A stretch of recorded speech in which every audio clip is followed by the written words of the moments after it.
ज्यादा फ्रीडम भी बिगाड़ता है, ज्यादा स्वतंत्रता हानिकारक है।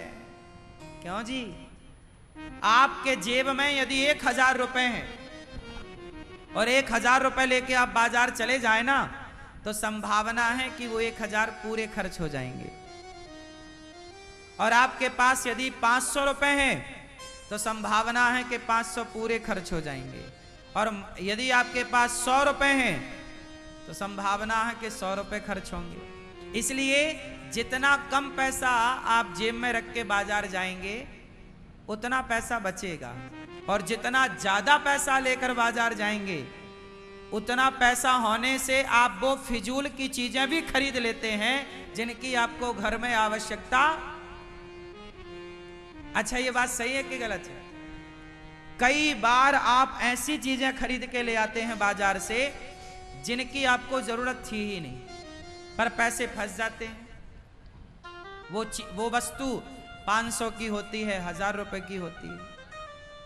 5-5 हजार की चीजें भी कई बार आप ऐसी ले आते हैं जिनकी आपको कोई जरूरत, बस आपके पड़ोसी के घर में थी तो आपको लगा मेरे घर में भी हो। अरे उसको शायद उसकी जरूरत रही हो, आपको क्या जरूरत थी, है ना? आपके वॉशरूम में, आपके घर की वॉशरूम में इतने सारे आपने क्रीम पाउडर जमा रखे हैं जो मतलब की हैं, वो तो ठीक है, पर आपके वॉशरूम में ही बहुत सारी चीजें ऐसी हैं जो बेमतलब की हैं। पर चूंकि आपके पास पैसा है तो पैसे को ना खुजली होती है। पैसे को क्या होती है? बोलो, पैसे को क्या होती है? पैसे को खुजली बहुत होती है। जैसे ही आपके पास पैसा आएगा वो टिकेगा नहीं। चलो ये खाएं, चलो वो खाएं। जब आदमी के पास पैसा नहीं होता तो सरसों का तेल लगाता है पूरी बॉडी में, और जब पैसा आता है तो सरसों का काहे लगाएगा? महंगा ले आएगा, और जब खत्म हो जाएगा तो फिर सरसों में आएगा। अरे जब सरसों में आना ही था तो गए काहे वहां तक? ये पैसे को ना बहुत खुजली होती है, टिकता ही नहीं। आएगा, ये हमारी माताएं पैसा कम है तो आप 200 की साड़ी पहनती हैं, 300 की साड़ी पहनती हैं, और पैसा आता है तो आपको 5000 से कम की तो चाहिए ही नहीं। ये आदमी पैसा नहीं होता तो 50 रुपया का पौआ पीता है, और पैसा आ जाए तो 500 वाला पीता है। हाँ या ना? तो पैसे को खुजली है कि नहीं? ये दोस्त तुम्हारा नहीं है, तुम्हारे पैसे का है। इसलिए कहता हूं, पैसा कमाने के पहले पैसा कहां खर्च करना है ये सीख लो, क्योंकि पैसा कमाना बड़ी बात नहीं है, पैसे को खर्च करना बड़ी बात है। अच्छा बताओ, पैसा कहां खर्च करना चाहिए? क्या है बेटा सही जगह?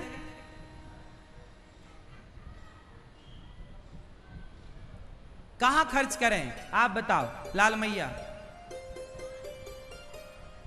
आप बताओ।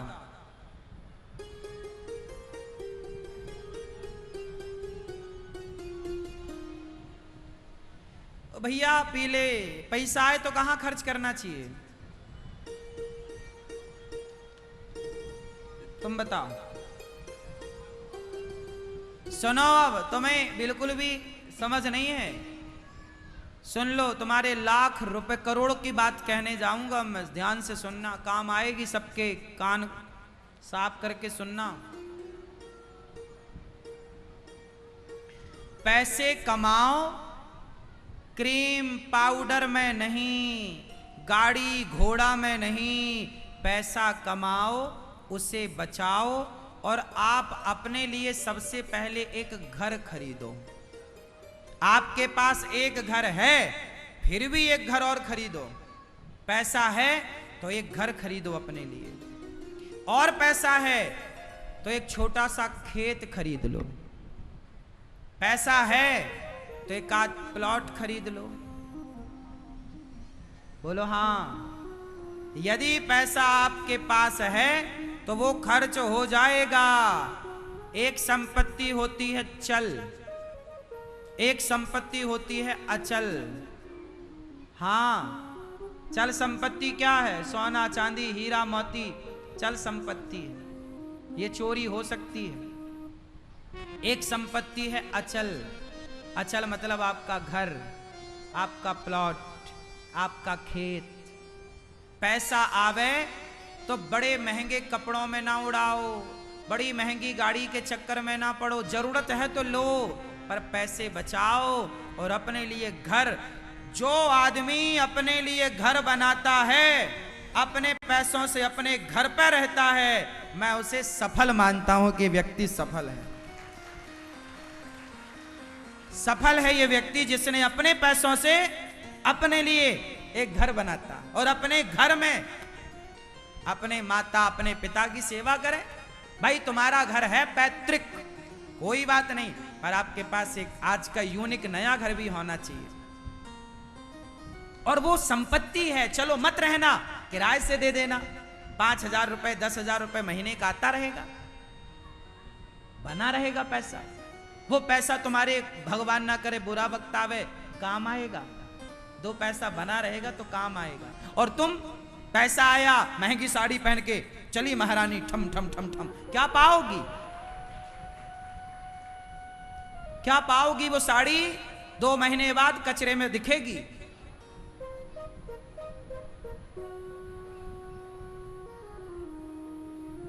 ये आदमी महंगी महंगी गाड़ियों का शौक रखते हैं, महंगे मोबाइल कारे, कुछ ना रखा मोबाइल और गाड़ियों में कबाड़ा हो जाती हैं गाड़ियां। साल भर में आधी कीमत हो जाती है गाड़ियों की। आप 1 करोड़ रुपया की गाड़ी लो, 1 साल बाद वो 50 लाख की ना बिकेगी। बोलो हाँ। पर आप 1 करोड़ का प्लॉट ले लो, घर ले लो, अगले साल वो 1.5 करोड़ का हो जाएगा। बोलो हाँ। इसलिए पैसा सही जगह खर्च करो। देखो आपके लिए दास अनिरुद्ध कितनी अच्छी सलाह दे रहा है आपके। और ये बच्चे नौजवान महंगी सिगरेट पीता छोरा, 20 रुपया वाली, पागल कहीं का, सिगरेट काहे पीता है रे भैया? पैसा बचा, कमा कमा करके। जिस दिन तू अपने पैसे से घर खरीदेगा ना, तेरा बाप गदगद हो जाए, वाह बेटा सफल हो गया तू। आज के जमाने में घर खरीदना सबसे बड़ी बात है। आज के जमाने में घर खरीदना, कह दो अपने बच्चों से सफल है तो घर खरीद के दिखा। तू यदि घर खरीद के दिखाता है तो मैं तुझे सफल मानूंगा, वरना नालायक सिगरेट पी रहा है, शराब पी रहा, कौन सी बड़ी बात? ये वही बड़ी बात है। तूने बड़ा महंगा मोबाइल रखा लाख रुपया का, अरे इसमें क्या बड़ी बात है कि 2 लाख का तूने मोबाइल रखा है ना? अपने दोस्तों को आप दिखाते हो, देख मेरे पास 2 लाख का मोबाइल। पागल हो तुम? दोस्तों को मोबाइल ना दिखाओ, अपने लिए घर खरीदो और अपने घर में दोस्तों को बढ़िया लड्डू की पार्टी दो। आओ साहब हमारे घर लड्डू खाने, घर के लड्डू खिलाएंगे तुम्हें। बताओ बाप खुश हो जाएगा ना जब बेटा घर खरीदेगा। वाह मेरा बेटा देखो घर खरीदा, भले छोटा हो, भले छोटा हो, 1 कमरे का हो, 2 कमरे का हो, 4 कमरे का हो, वो तुम्हारी भगवान क्षमता जो बनाए, पर घर घर होता है। बोलो हाँ। तुम जो पैसा उड़ाते हो ना यहां वहां, बचाओ, खर्चे कम करो। घर, मैं उस लड़के को, मैं उस लड़की को सफल मानता हूं जिसने अपने पैसे से अपने लिए घर खरीदा। मेरी नजर में हर वो लड़का, हर वो लड़की सफल है जिसने अपने पैसे बचा बचा कर अपने लिए घर खरीद लिया, वो सफल है। दाद देनी पड़ेगी, पीठ थपथपानी पड़ेगी, वाह तूने कमाल कर दिया। बड़ा मोबाइल रखने वाला सफल नहीं है, बड़ी गाड़ी खरीद के उड़ा देने वाला सफल नहीं है। हाँ गाड़ी तो कल नहीं रहेगी, पर घर तो हाँ, सदा रहेगा। कितनों को मेरी बात समझ में आ गई? सफल व्यक्ति कौन?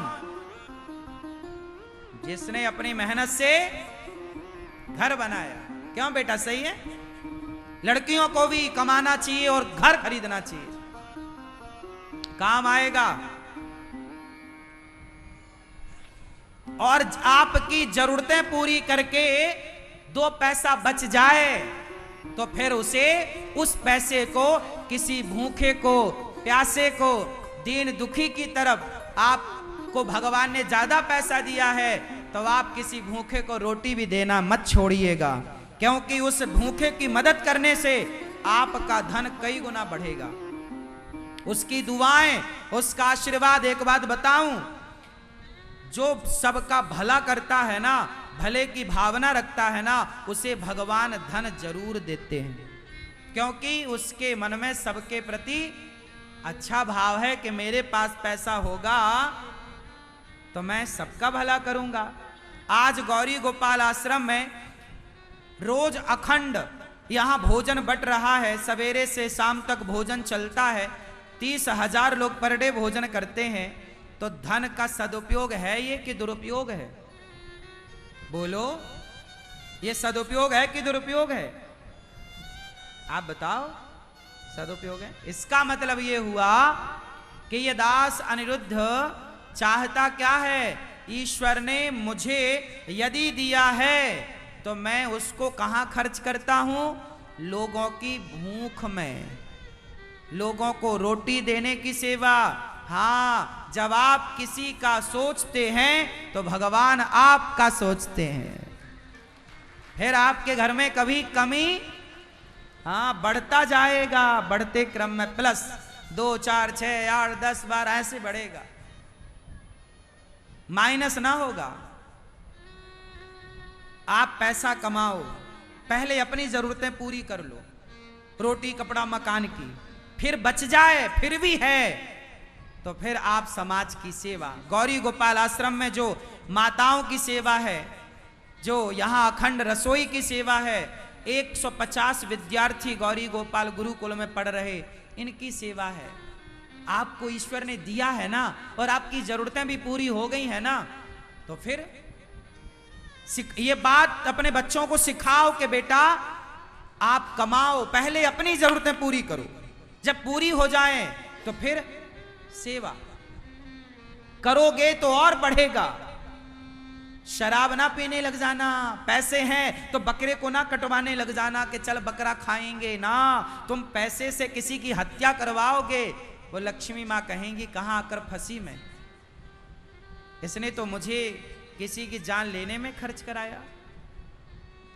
इसलिए लोग करते हैं। अब आप कहोगे महाराज जी लाखों लोग बकरा खाते हैं, खाएं, हम क्यों खाएं, हम क्यों पाप ला दें?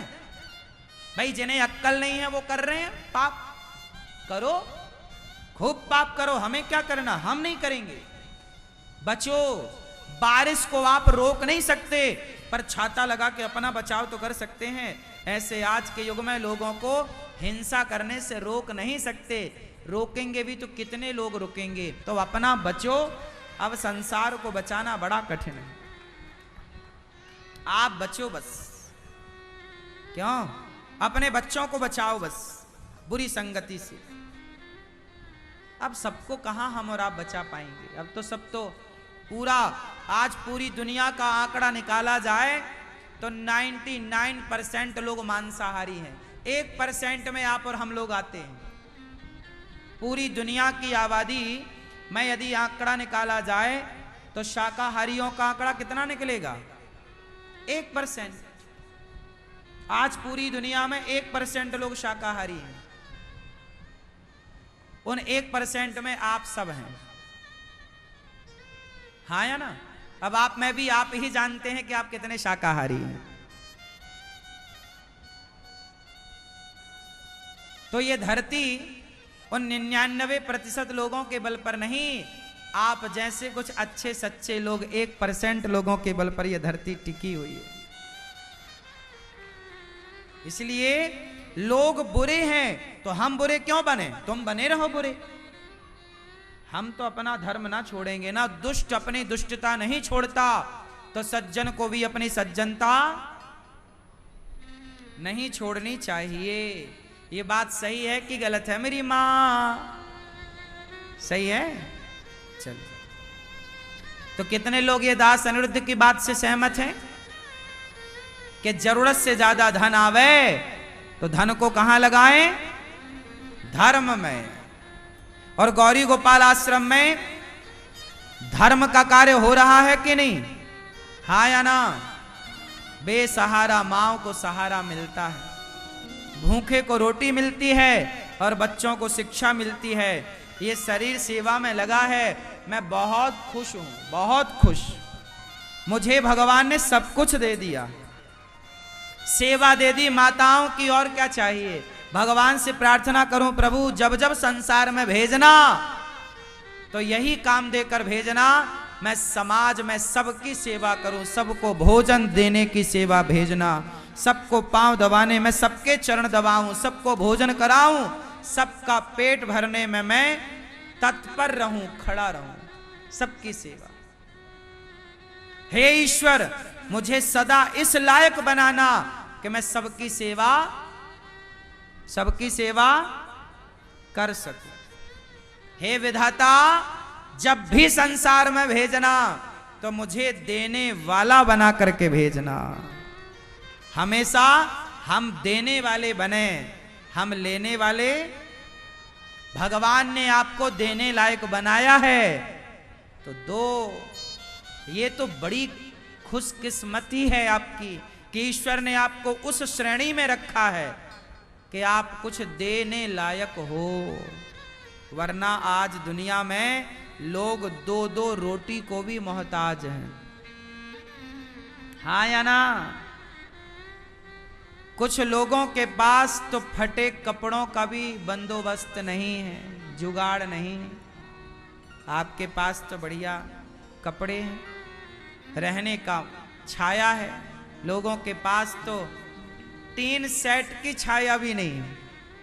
चादर, लोहे का चद्दर, समझते हैं ना, उसकी भी छाया नहीं है। आपका तो अपना घर है, छत है। बहुत गरीबी है संसार में, पता है आपको? आपको ईश्वर ने दिया है तो हर पल धन्यवाद दो, और उसमें से कुछ निकाल कर भूखे के लिए रोटी। गौरी गोपाल आश्रम में तमाम संत आकर भोजन करते हैं, और जब वो आपकी रोटी खाएंगे तो आपको कितनी दुआएं और आशीर्वाद देंगे।